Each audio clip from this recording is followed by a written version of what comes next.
Hello everybody, Beethoven here says hey.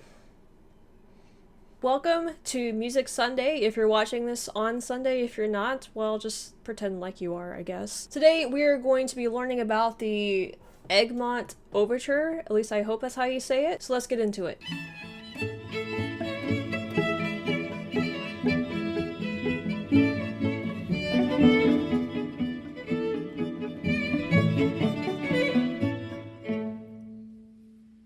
Why Egmont Overture, you ask? Well, that's because a lot of you have brought it up during my Napoleon videos. During the Epic History TV Napoleon series, they played this all the time. In every single video, I think I heard the overtones of the Egmont Overture in it. And you guys kept pointing out in the comments, is Beethoven's Egmont Overture, you should do it for Music Sunday one of these days. And so that's what we're going to do. Now, if it looks like I am sweating and you see like perspiration, that's because I am. It is like super hot inside right now. I even have the AC on, and the AC is having a hard time keeping up with like the heat. It is super hot outside. It's like 90 something degrees Fahrenheit, which I think is 30 or over Celsius for all of you guys over in well, other parts of the world. So this week is going to be just like me sweating, I think, through all of these videos. Well, actually probably the entire summer is going to be like that. But before we jump into this, I want to kind of look and see what the Egmont Overture is all about. So just looking it up here on Wikipedia, the Egmont Overture is a set of incidental music pieces for the 1787 play of the same name by Johann Wolfgang von Goethe. It consists of an overture followed by a sequence of 9 pieces for soprano, male narrator, and a full symphony orchestra. Beethoven wrote it between October 1809 and June 1810. Premiered on June 15th, 1810. Actually, we're really close to that right now, so this might be pretty good timing. The subject of the music and dramatic narrative is the life and heroism of 16th century nobleman Lemoral, Count of Egmont from the Low Countries. Low Countries? Where is that? Oh, Netherlands. Oh, here we go with the Holy Roman Empire again. It was composed though during the Napoleonic Wars, when the First French Empire had extended its domination over vast swaths of Europe. Beethoven had famously expressed his great outrage over Napoleon Bonaparte's decision to crown himself emperor in 1804, okay, furiously scratching out his name in the dedication of the Eroica Symphony. Okay, so that's going to be another one that we're going to have to watch. That is another one that you guys mentioned. I was confused because I thought that you guys said that Beethoven had dedicated a symphony to Napoleon, but then when I looked this one up, it wasn't this one. So I guess the Eroica Symphony is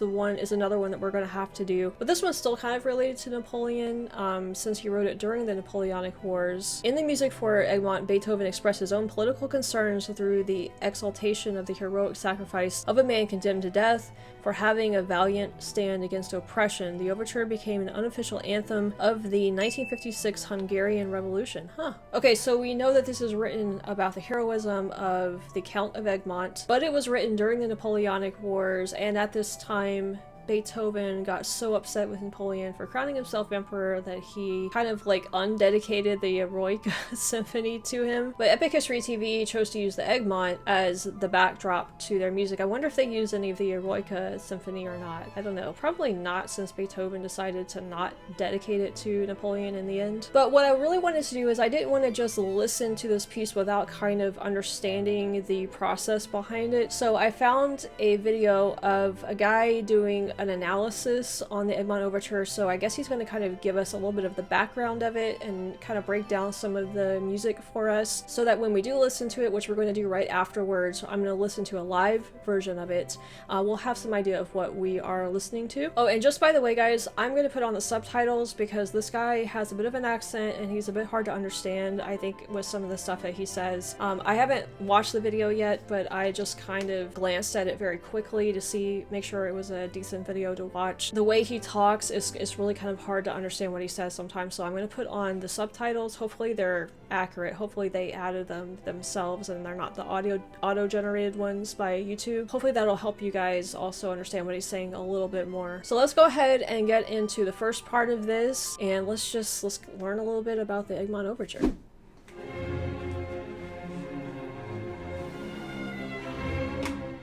In this episode of Connecting Pills, we'll analyze Beethoven's Egmont Overture. Hi, I'm Gianmaria Griglio, I'm a conductor and a composer, and welcome to this new episode of Conducting Pills, a series where we look into a classical piece or a part of it and outline its structure and phrasing, orchestration, and harmony, with a bonus technical tips for conductors. I want to take a second to remind you that on my website you can find more than 70 videos now between score and technical analysis, the full episode of Conducting Pills, on top of the live sessions and plenty of other material. And now, let's begin. Between 1809 and 1810, Beethoven wrote a set of incidental music pieces to the 1787 play titled Egmont by Wolfgang Goethe. The first performance was given on June 15, 1810 in Vienna. The subject takes after the life of the 16th century nobleman Lamoral, Count of Egmont from the Low Countries, also known as the Habsburg Netherlands. The heroism of the character perfectly fitted Beethoven's political views as much as another character of a previous overture, Coriolan, which you can find right here. While the incidental music written by Beethoven sums up to 10 numbers, the overture remains the most popular one to this day. It's written in a sonata form, a form typical of the classicism comprising an exposition with two contrasting themes, a development section where the music material gets reworked in various ways, and a recapitulation. Everything is often framed by a slow introduction and a coda. Look at the opening, expressing all the drama of the character and the situation. One note, F, spread across the orchestra. No other pitches are played. It's long, dramatic, in a forte dynamic. There's the part that Epic The History used. diminuendo goes into a second bar, which is not less intense. Beethoven writes marcato underneath the strings, the only ones playing now. They are, again, very dramatic, in the low register, really heavy.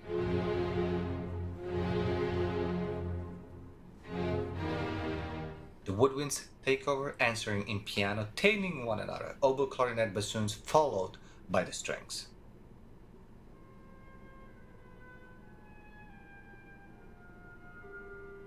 And the full orchestra comes back on the initial F, this time in fortissimo and without a diminuendo, moving on to the F minor chords in full orchestra instead of just the strings.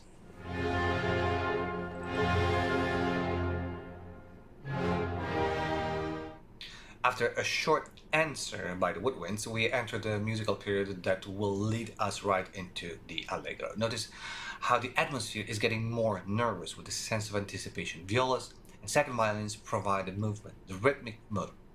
The violins and woodwinds dialogue on top, and underneath the cello basses, bassoons, and brass keep the heaviness of the situation with the saraband rhythm.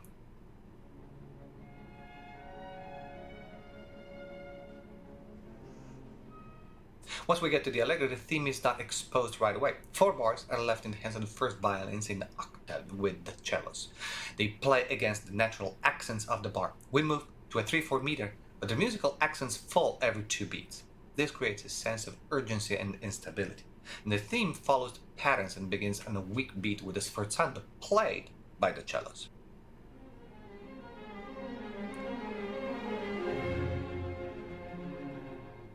The transition into the allegro is the trickiest spot. I've heard this before. Okay, so apparently I've heard at least parts of this before outside of Epic History TV, because that was very, very familiar to me.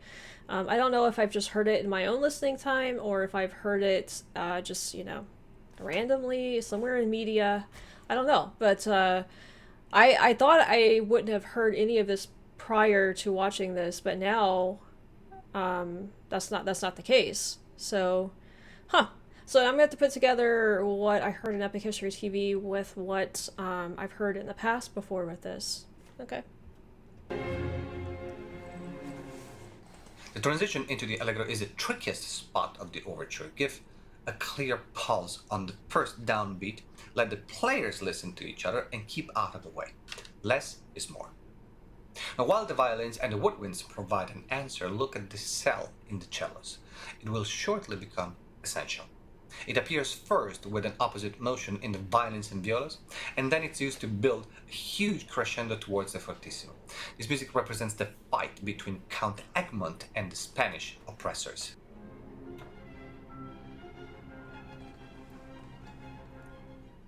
The theme we heard from the cellos is now passed to the violins in octaves.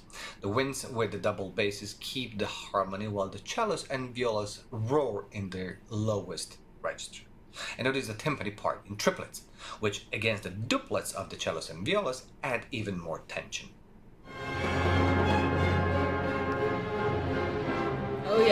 Oh yeah, this is Cleverly, very famous. Beethoven recalls an element we've already heard in the introduction, in the relative major key now.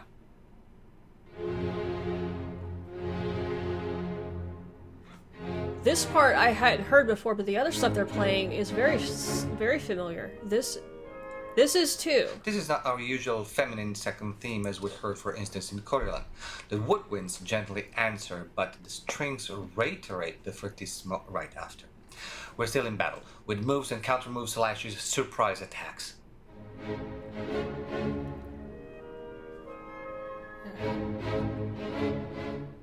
As a matter of fact, the surprise continues with those rhythms coming in at the wrong, so to speak, time, again on the weak third beat of the bar.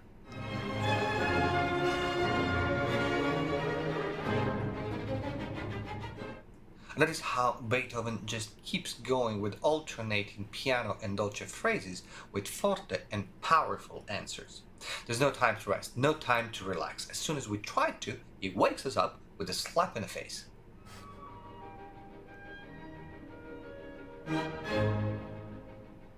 The development section is really short. We have barely enough time to hear the first theme and the rhythmical cell overlapping in the key of C minor.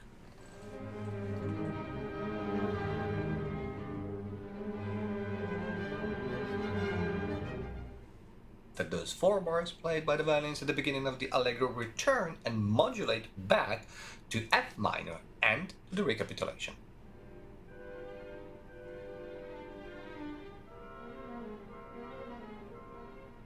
Except that normally the exposition of a movement in a minor key in sonata form ends on its relative major while the recapitulation ends on the minor key. But Beethoven has more surprises waiting for us. We end up, in fact, on a D flat major.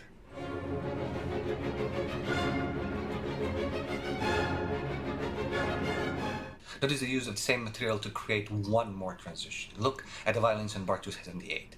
They are only playing forte, not fortissimo anymore, and the G is an 8th note, like a conversation that's being all of a sudden cut off. Silence follows.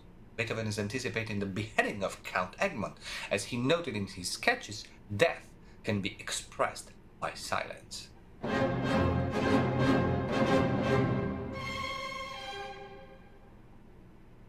We end up in the coda, a glorious fanfare in honor of the hero. The pianissimo dynamic turns into a crescendo that swiftly takes us to the full force of the orchestra.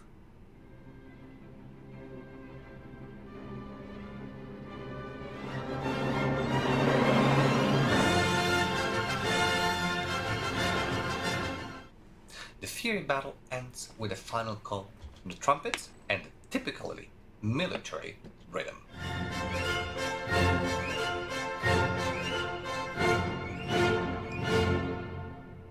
Okay, so there we have the analysis. I'm actually glad I watched that. Hopefully that wasn't too dry for you guys, but it did give me a little bit of background. So when we listen to this now, I'll kind of understand a little bit more about Beethoven's meaning behind his composition. This background of the history too with the Count of Egmont, I think I'm going to have to look him up and see if there's a video that we could do on him, because I just don't know the history of who this guy is. Obviously Beethoven held him in pretty high regard, it seems like, but I don't really know what the significance of him was. So that's probably something that I'm gonna have to look into and maybe do a video on here in the near future.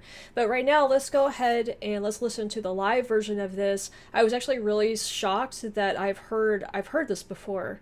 But I don't recall the part that the Epic History TV played. I used to own a huge collection of classical music CDs, and I would just randomly listen to them, so I have a feeling that I probably heard this in that collection at some point. But I'm looking forward to the live version of this. Again, I love watching live versions of symphonies being played because it just brings it, I don't know, it's just way more fun to watch the musicians actually playing. Here we go, let's take a look at the live version of the Egmont Overture. This is going to be from the Church of St. Nikolai in Leipzig. Leipzig. So a good that was the Battle of Nations, right, in the Napoleonic Wars. One of my favorite videos of that series. So I have an idea of the history of this city just because of that. All right, so let's take a look at the symphony here in Leipzig, and let's see how they go about playing this.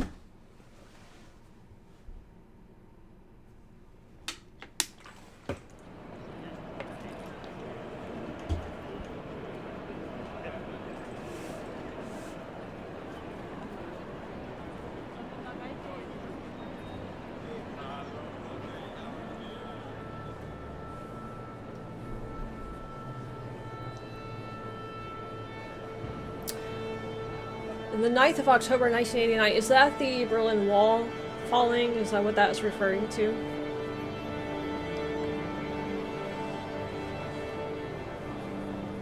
I can't even pronounce that city. I don't know if it's a city or what that is, but there's no way. It's a very beautiful building, though. Wow.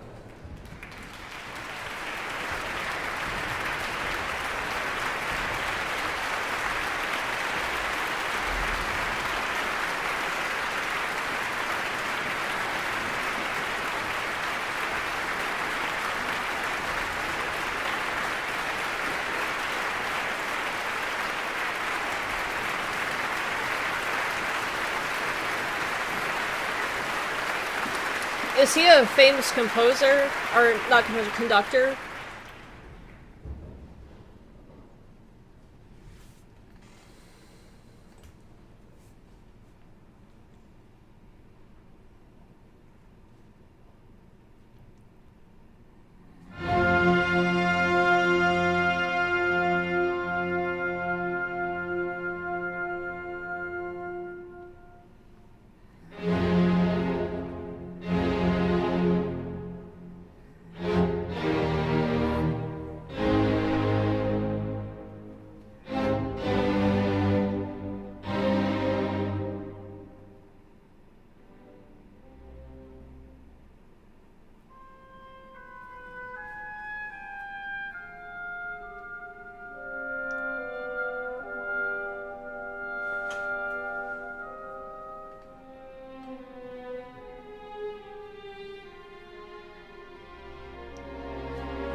This is the part I know right here.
Look at that. Look how close the audience is. They're right there.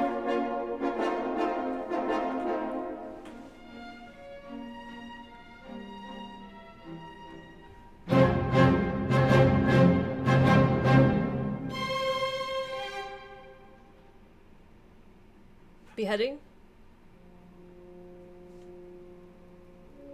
Which is my favorite thing, you know, in all of these videos.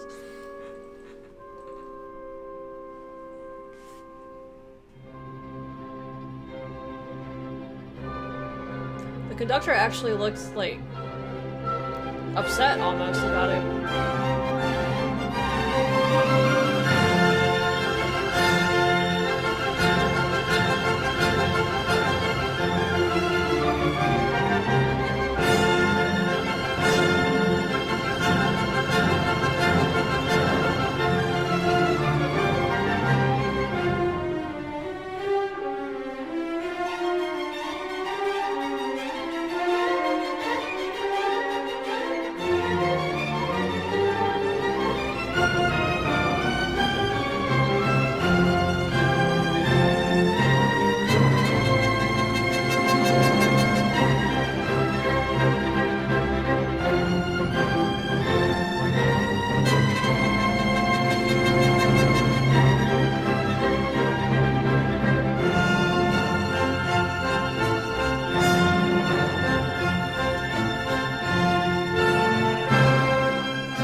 What a cool building to play in, too. Everybody looks so thrilled.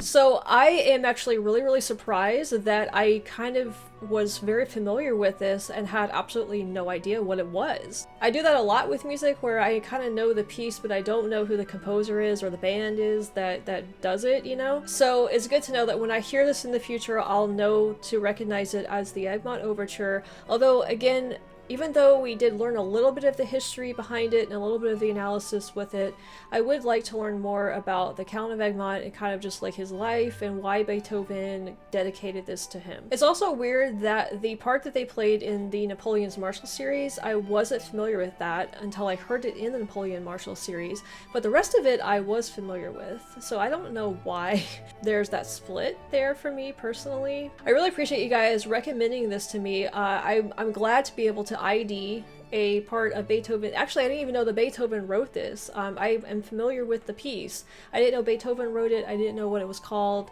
So thanks guys for recommending this to me. I have learned something new. I hope you guys have learned something new too as well. So I guess from here we'll have to kind of look at the Eroica Symphony and kind of see what that's like. So I don't know what we're going to be doing for next Music Sunday, but if you guys have any ideas, please comment below and let me know what you would like to see or what you would like to learn more about. I could always use help with suggestions, and if you guys know any more of the background of the Count of Egmont, and you know just the general history behind this, also let me know that down in the comments. I would appreciate it. And if you enjoyed this video, make sure that you like and subscribe. Beethoven here, and I would appreciate it. And as always, we will see you next time.